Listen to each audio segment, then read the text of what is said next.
Rolling.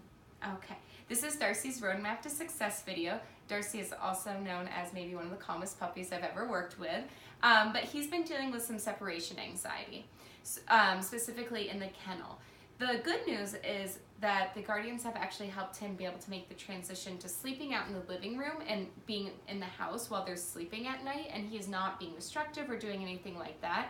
So I suggested to them to start working on transitioning him, now that he's 6 months old, to being able to be in the home for short durations while they leave.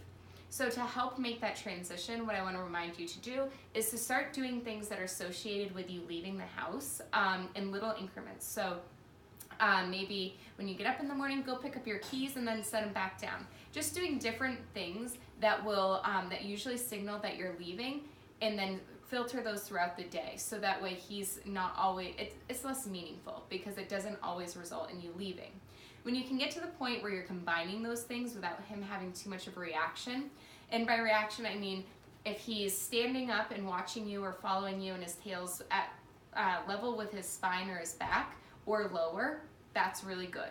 Even better if he's sitting, laying down, or watching you from a distance, kind of walking a little bit but kind of tracking you. All good signs that you're going in the right direction.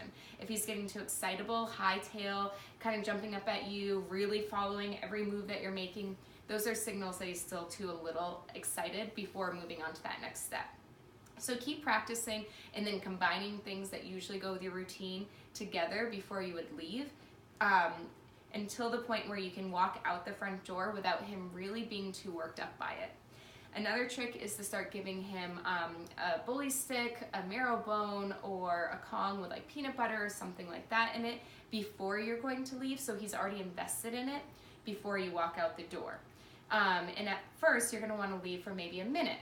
Walk out to your car, then shut the door, and then come back in, and then work up to 5 minutes, 10 minutes, 30, an hour, and then about an hour and a half to 2 hours, 2 to 3, and then 3 to 4. That's usually the good increments to be using. And what you'll notice is if he does start to get anxious while you're gone, you usually want to cut that in half the time to make him still successful, so to move forward.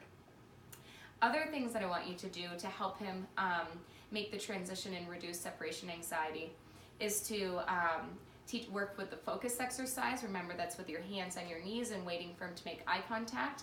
You can use the 5 for 5 rule that I talk about in the stay video above, and make sure that you're just slowly increasing the duration that he is making eye contact with you.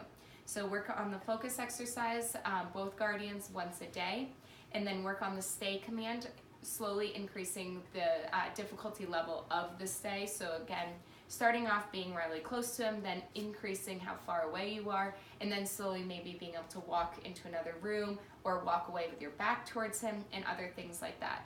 If he ever breaks the stay, just make things a little easier for him for a little bit, and then start to make it a little more challenging again. Awesome. And then another great little tip before we wrap this up is to have him go to doggy daycare, because that will reduce the amount of time that he is experiencing that separation anxiety while you're not in the home, and it'll also be beneficial because he'll get great socialization with dogs and people and burning off energy in a really positive manner, and that will also help you kind of make faster progress with the separation anxiety with him being home in the house.